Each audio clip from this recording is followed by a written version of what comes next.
Look. Okay, 51-7, take it to the grave. Legends never die, that's why we still awake. Sun keep beaming, city still breathing. Living in the moment, never gonna leave it. 51-7, take it to the grave. Legends never die, that's why we still awake. Sun keep beaming, city still breathing. Living in the moment, never gonna leave it. I ain't never seen a city sleep.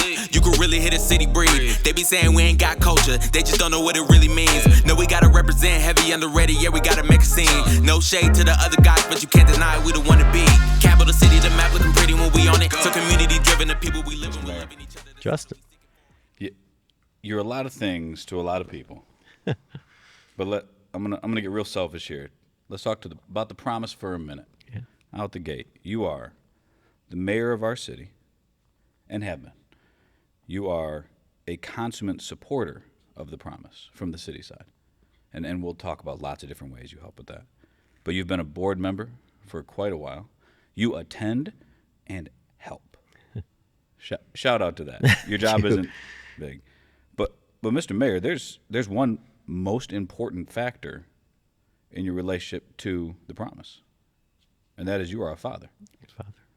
Of a Promise student. Of a Promise student. And you know, as you and I will talk about policy, we're hoping to expand some of our schools, yes, right, so that we can capture some of our students who have graduated but are within a 6-year window of having graduated high school. We'll get into those details later. All that to say, Mr. Mayor, as mayor, what are your thoughts on having and supporting a place-based scholarship in the city of Lansing? The Lansing Promise it's unique, and it's an asset to our city. I talk about this all the time when I go to different conferences and things. I talk about all of the wonderful things in Lansing, but that includes supporting our youth, and not only includes supporting our youth with a great school system, but with making sure they have opportunities after high school. And the Lansing Promise does that and has done that and has gotten better and better. You know, at first it was just let's get them to college. Now it's let's get them to college, or let's get them a trade certificate, or let's get them what they need to go out into the future and be great citizens and make money. So I'm so proud of being part of the Lansing Promise, of you allowing me to be part of the Lansing Promise, which is true. When I first became mayor, I said, I want to be on the board. And you said, let's put you on the board, you and Kelly. And I will say, and the board was really excited about that. Which is good. Because for the governance record, the board made the decision. That's right. That's right. They take your recommendation because you're a smart guy. They certainly do. But most importantly, right, but you were willing. Yes. That's a big deal. Yeah. I don't know if you know this. You have a big job. I have a big job. But you've decided that this is one of your priorities. Yeah, well, and it's a priority for the city. It has to be a priority for the city.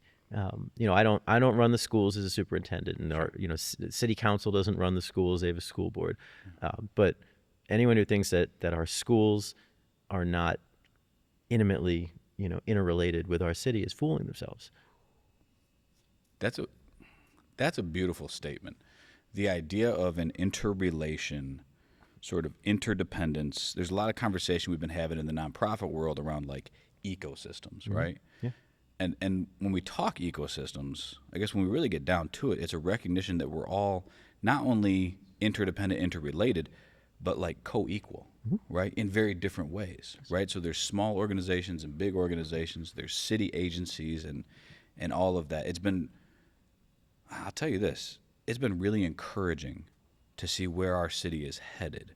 And I say our city both at the government level, sure, but also at the nonprofit level, community-based level, advocacy level, and business level. Let's talk a little, if we could, about what I would call a precursor to Promise, which is Lansing Safe. Yeah. Right? Something that is incredibly innovative. Mm-hmm. One of the first in the country as a children's savings account. Yep. If I remember correctly, every 10th grader back now, as of this year, I think that's right. Has a savings account in their name for post-secondary education. That was started in the city of Lansing in the Office of Financial Empowerment. could you tell us a little bit from your vantage point of the Office of Financial Empowerment and kind of what it means for the city? Yeah, the Office of Financial Empowerment, we are one of the first. We actually got a grant before I was mayor from Bloomberg Philanthropies, and we created this office, and it just does an incredible job of helping people.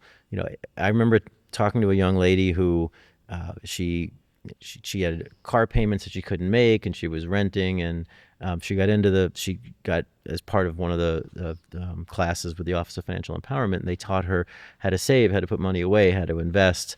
And 2-3 years later, she's working. She owns a car. She is putting a down payment down on a house. It is innovative, and it's something that when we see folks in the community that need help, we recommend this. Our Office of Financial Empowerment is great, but they have also expanded. So now they're helping returning citizens, folks that are coming out of jail or prison, who you don't want them to go back into a bad situation and have recidivism, and they're right back in jail or prison. Let's get them some training. Let's match them with an employer. We are the pilot with the Department of Corrections to do this, and it's working. It's putting people back into society without putting them back into the criminal justice system.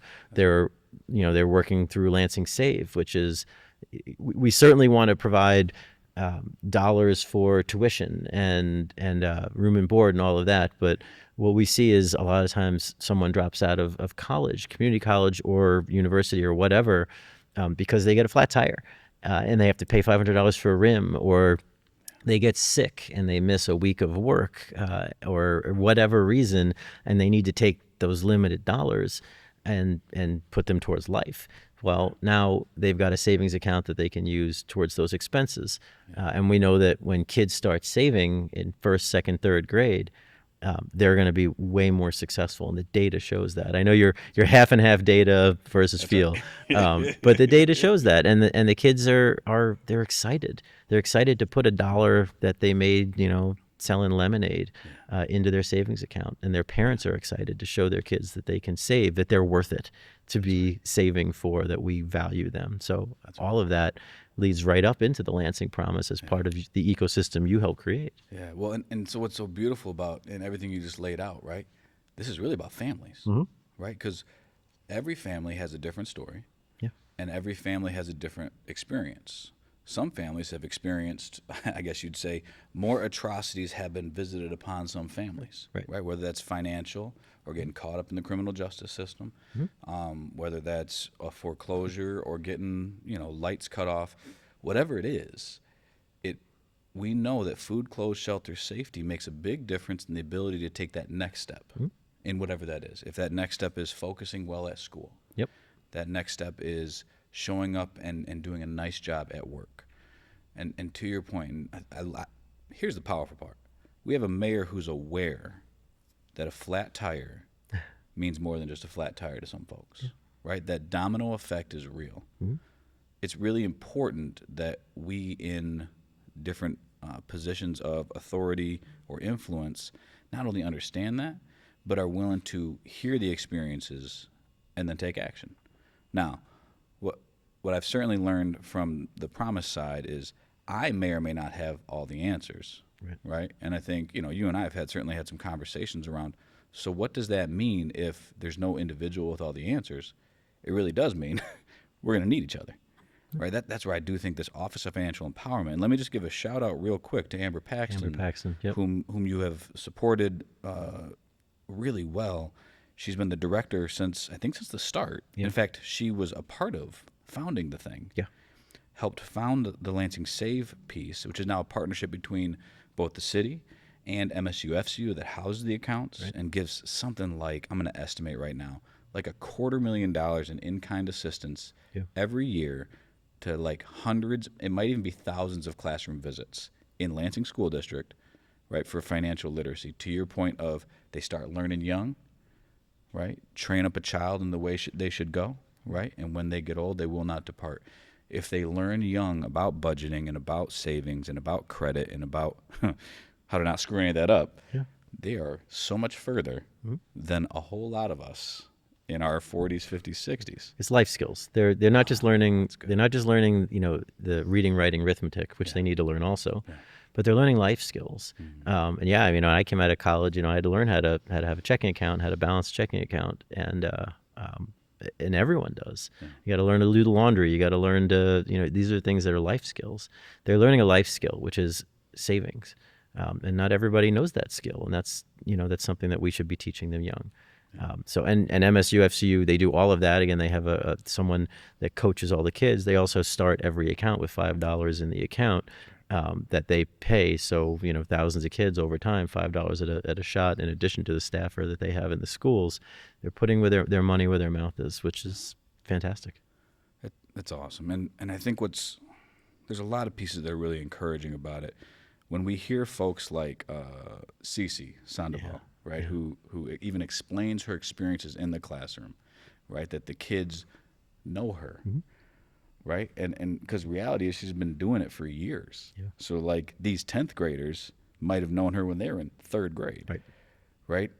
There's been a conversation actually around this city too, and a lot of the nonprofit spheres, where we've been talking about like that long-term relationship of trusted adults, right? And like one of the conversations we've been having when it comes to mentorship is the idea, and really the question of who in a child's life is either considered trusted, or one of the statements we've been using more is like the credible messenger, right? And sometimes those are two different people, but often they share commonalities. Like what I'm learning, so I go into a school and I get to talk to all the 9th graders or all the kindergartners or all the 6th graders, and we talk about their futures. There's certainly a different message to behold or be told. The kids also know by the time I'm done, I care. But reality is, when I speak, it doesn't always land the same way as if colleagues of mine speak, right? And that might be race, color, creed. That might be background. That might be income, that might be interest, that might be sort of their profession, whatever it is. We've been finding that coaches actually might play one of those unique roles, right? I mean, we were thinking about it, and it was a conversation I had a couple weeks ago.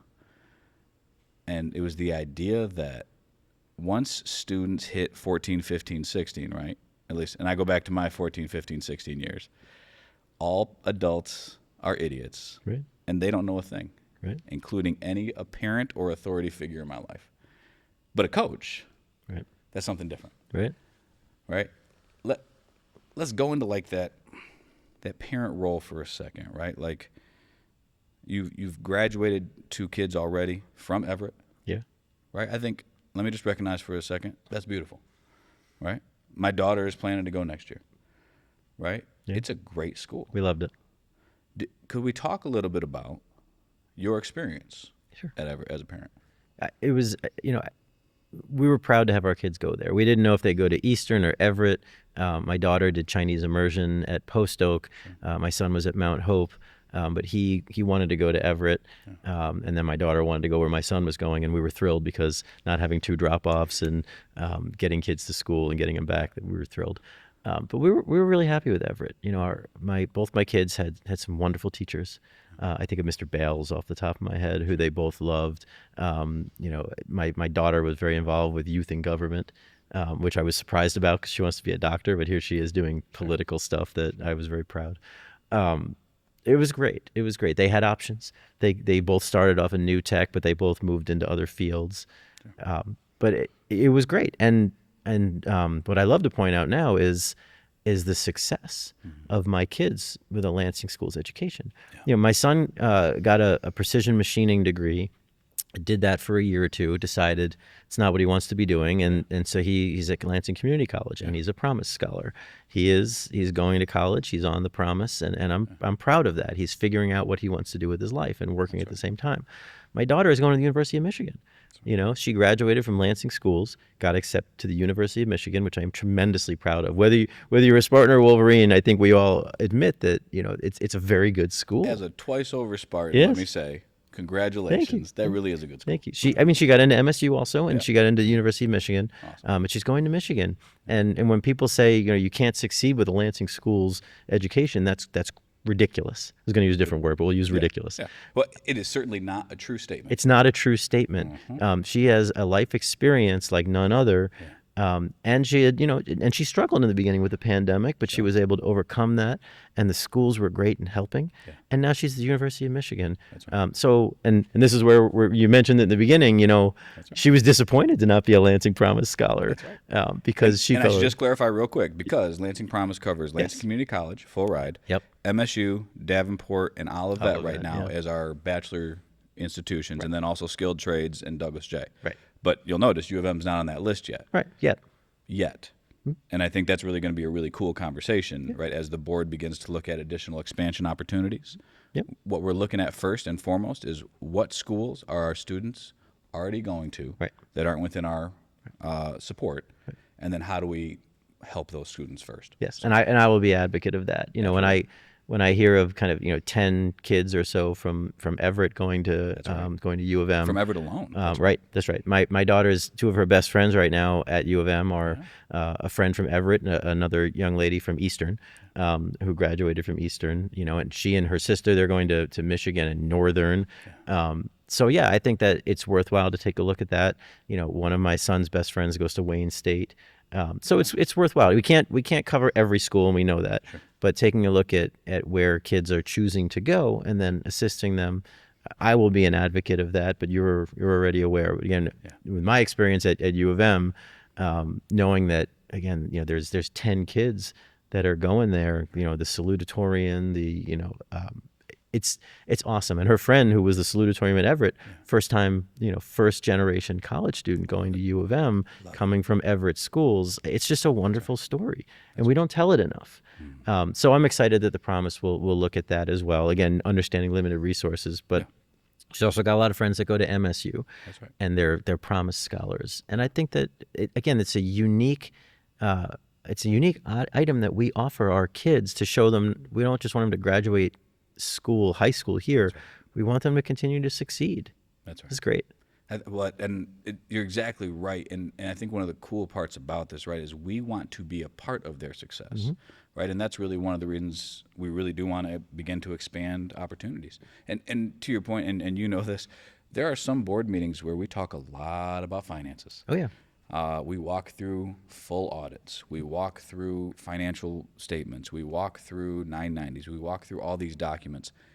And one of the reasons we do that, of course, is because we're stewards. But here's the balance in stewardship, right? We want to make sure that we always have enough funds to keep every promise. But we're not in the business of just racking up funds and sitting on them, right? Like, we want to bring them in and deploy them. And get them out. And so I think that's what's been so great about you and the entire board, is that you all see, hey, we do need to raise these funds. That's true. And then we need to deploy them directly into the lives of our students. Right? And that's through tuition. But here's the cool part. The legislation that helps define part of our funding, which is the Promise Zone Authority, which is a little bit of tax capture, which we'll do some additional videos on that stuff. Long story short, within the Lansing School District boundaries, there's the state education tax. The Lansing School District decided, I think innovatively, in 2009 to forego some of their future earnings and say, we're going to put a portion of that growth over base year 2013. Again, there will be a video about it. Over base year 2013. And as that growth increases, half of that will go to a scholarship program that helps our students.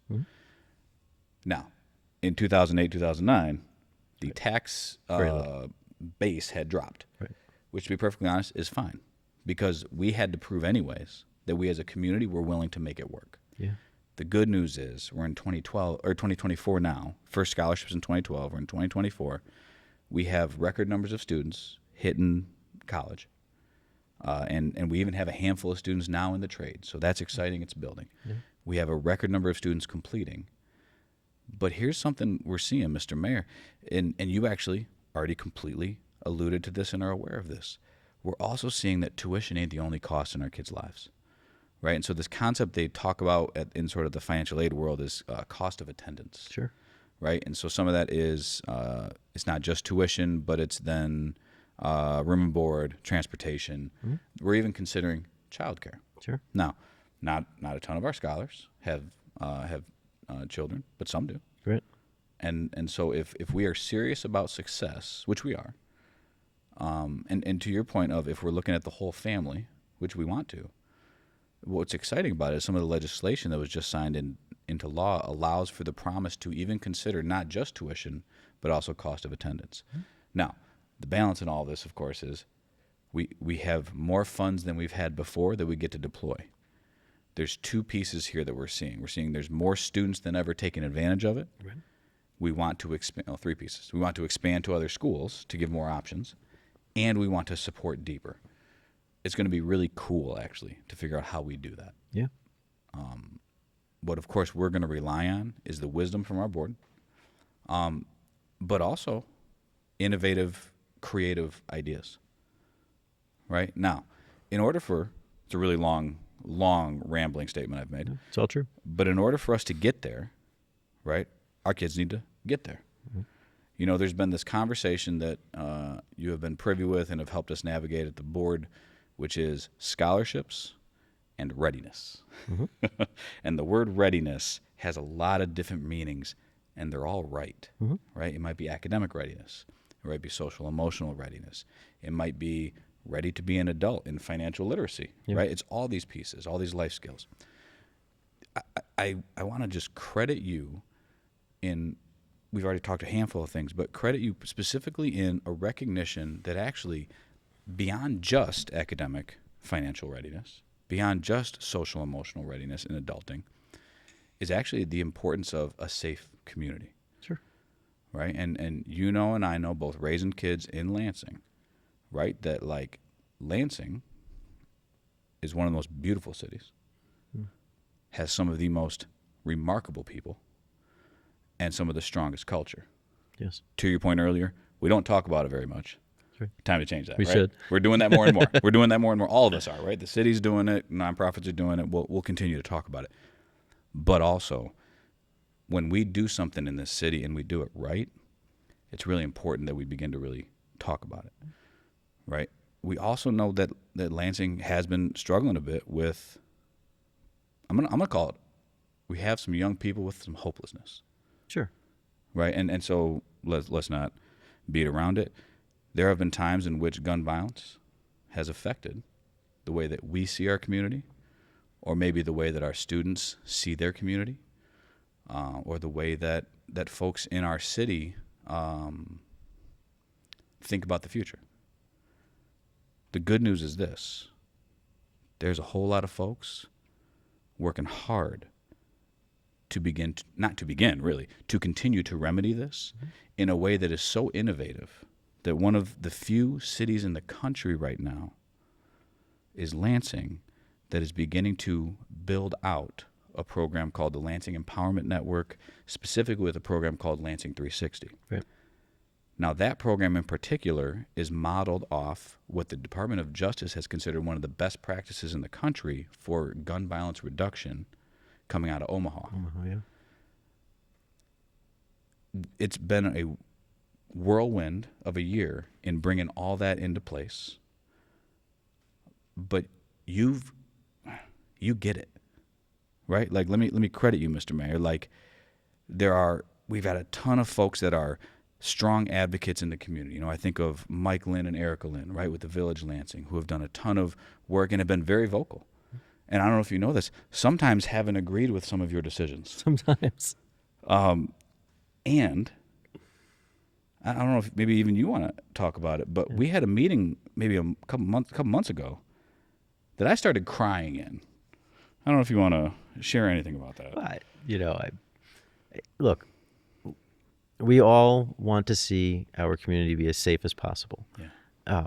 We know that there's gun violence all around the country. We know it ramped up during the pandemic. You had 4 times the number of guns sold. You had a lot of people who were not responsible gun owners, leaving them in their cars and other places.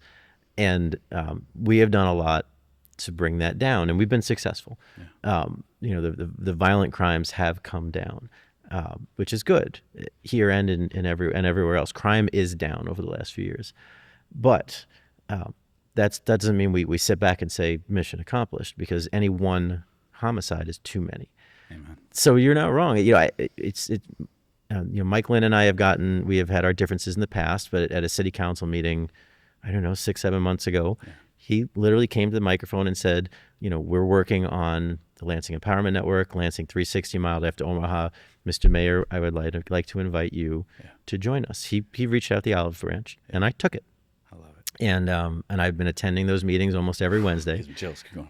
And again, we can have disagreements, and we have, but we both, and you and the 40 or 50 groups in those meetings, they all want to see a safer Lansing and helping out the youth to make sure they don't go down the wrong path. Not just lock them up, but let's help them on the front end. And we're all on the same page. I love it. And the fact that we can have those conversations and share and put resources together, that I can put dollars from the city that we've gotten into the effort, that you can help out and be on the board and connect with our kids, that Advanced Peace that we have can be part of it, that MSU and the governor's office and all these nonprofits. With the Conference of Mayors, we say good mayors borrow, great mayors steal. There it is. And looking at the Omaha 360 model that you have brought to me and Mike brought to me and others, there's no need to reinvent the wheel. You have an example. You all flew out to, and I sent 4 of my staff, and you all flew out to Omaha and learned about it on the ground, in person. You can touch it, you can feel it, you understand it, and you brought it back to Lansing, and I support that. So it's a great community effort. It's ground up. This wasn't me saying, let's do this and recruiting everyone. This was a grassroots effort, and I buy into it. And again, you all came up with something great, and I don't think I have to come up with every great idea, but as the mayor, I can support those great ideas that are going to make a difference, and I think this is one of them. I mean, and what a beautiful concept. Yeah. Right? To your point, right? This is grassroots. This is community. This is advocates. Yeah. This is the district and the city, and let me credit your chief. Yes. In Rob Backus. He has been 100% involved before he was chief, even continuing as chief. When we made him chief, I said, "Do you want to stay with 360? You want to hand it off?" And he said, "No, I'm invested." I love it. And he has really done, and you all have really done a phenomenal job bringing not only resources of the city, but it's a statement that government needs to be more transparent.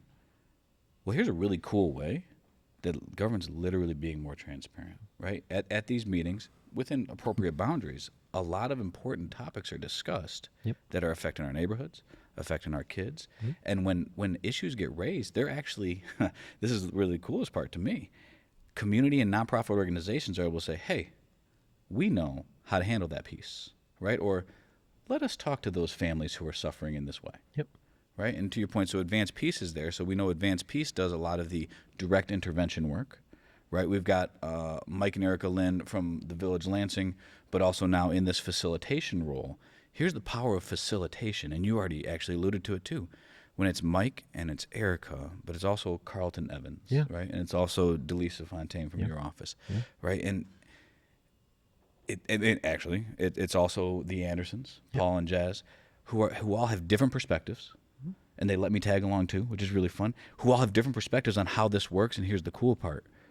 We all move that conversation as facilitators, right? Not as directing the actual direction of it. That's right. Which makes these Wednesday meetings a really unique exercise, I would say, in democracy. And I'd say, and I'm really excited over the last few weeks to expand. We're involving media representatives. We had the city of East Lansing. I've reached out to them. I was at a meeting over the weekend, and the mayor of St. Louis, Tashara Jones, who's a very good friend, she said, problems don't stop at borders, neither should solutions.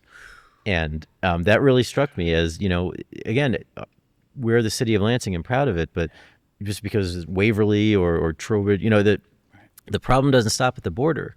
Right. Someone doesn't say, "Oh, I can't cross Sheridan Road to commit a crime." Right. So we need to work with all of our regional partners. So having the city manager of East Lansing agree to come and talking to others, we all need to work together. And again, this is an avenue of, this isn't Andy Schor, city of Lansing, telling everyone to come. This is the community with the mayor participating and the school district participating and the police department participating, and now inviting other communities to participate, because these nonprofits don't work within borders. Right. They work wherever there's a problem. So again, it makes me optimistic that we can do this. Is it going to solve the problem immediately in day one? No. Right. This is something that builds over time, but it will make a big difference, and I'm convinced of it. I think that's awesome. You know, and I think about even the numbers that we hear from Omaha, right? Something like a 72% reduction in gun violence, right? Or in violent crimes with a gun. However, we have to remember that was 17 years of work. That's right. Right? We started this last year. Right. Now, the good news is, to your point, we've got a whole lot of the right folks at the table and here on purpose. Mm-hmm. And so I take great courage along with you and along with Mike and Erica and the whole crew that this really is going to work. And the good news, too, is that when something does arise, we have folks in place who can really begin some of the healing process, some of the restoration, right? Because I think in the end, and the further prevention, sometimes you have a shooting, and there's a there will be a retaliation. That's right. This is where advanced peace has been jumping in, and now folks have their lanes. Mike said on the call last week that he saw there was an incident and he wanted to jump in, but he knew there were people to do that. So we know that we've activated folks that can do that to prevent a retaliation. Is the initial incident terrible? Yes, it is. Would it be even worse if you had a retaliation and then a retaliation and then a retaliation? Right. So we can affect change even if we can't prevent all incident. That's right. And that's a beautifully important statement, right? This is about changing not just narrative, right, but changing the way that each of us see each other, treat each other, and work with each other. Yeah. It's interesting. So Carlton Evans, right, has been a facilitator for decades in this city, right? Sometimes I watch him and I feel like he makes it look so simple, and then I try to do what he does. It's hard. Oh, it's hard. But there's a statement he made recently, and he said it a couple of different times, and he said, we can only move at the speed of trust. Yeah. Right? And I think that's true in a lot of ways. I think in this city right now, the currency that I'm seeing work most is not actually financial capital. It really is trust. Yeah. It's a lot of that is proactive work, right? You talk about your work in the schools. We talk about our community policing officers.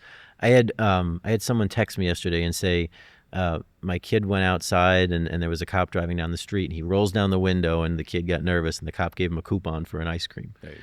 And that's creating goodwill. That's right. It's providing trust. We've got it in the schools. Promise and the city work together to help the schools with graduation advisors. That's right. Promise, the city provided a few years of Promise. We just decided we're gonna continue it through the Promise. But that is building trust with students. Hey, you're short one credit. We really don't want you to have to stay back a whole year because you're short one credit. Let me help you out. What's going on in your life that you're not able to finish this class? Let's get you graduated so we can move you on to the next step. That's building trust. Right. So yes, when Carlton is right and you are right, when you build trust, there's so much good that comes of that. Yeah. And especially with policing, we know that building trust means people are willing to tell you when there's a situation, as opposed to if there's an incident, no one will tell you who did it and who didn't. Right. You have to build trust, and a lot of that fell to the wayside during the pandemic. Mm-hmm. A lot of that falls down because of some national politics. Sure. But I think we can insulate ourselves here and say we are a community that trusts, and we need to get our youth to be on that same page. So the work of the Lansing Promise, the work of the Lansing Empowerment Network, the work of the school district and the police officers and all of that builds trust. I love it. Mr. Mayor, thank you. You bet. For taking this time. Thank you for seeing this bigger, interwoven, interrelated picture. And also, thank you for your willingness to support things, right, that are grassroots, because we all believe in the same direction. Right back at you. Brother. Thanks, Until next time. You bet, my friend.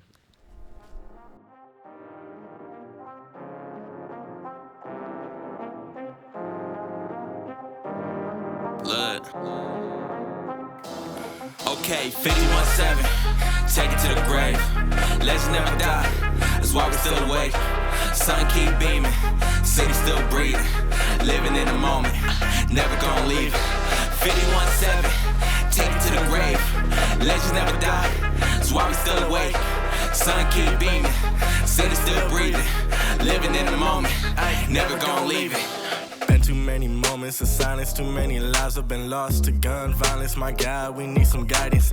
It's the same city that can be so tragic, also produces a brother like Shabazz and births a man like magic. Why I'm Lansing, born and raised, 517 to the grave. We got culture in our veins, we take the reins. With reformation comes a promise, better future is upon us. You can doubt it like Thomas, but we gon' rise like Adonis, and ain't nobody gon' stop us. We gon' get better, this a letter to my city that we fed up. Ain't gon' let applying pressure until everybody gets it. They can't try us, they can't buy us, gentrify us. When it's coming to my city, man, I'm blue collar biased. They can't divide us, united we stand, like digits on a hand. Make it to the promised land, we coming up with a plan to make this a better place. I'm proud of Lansing, you can see it on my face. We gotta retrace and learn how to win this fight. 51-7, take it to the grave.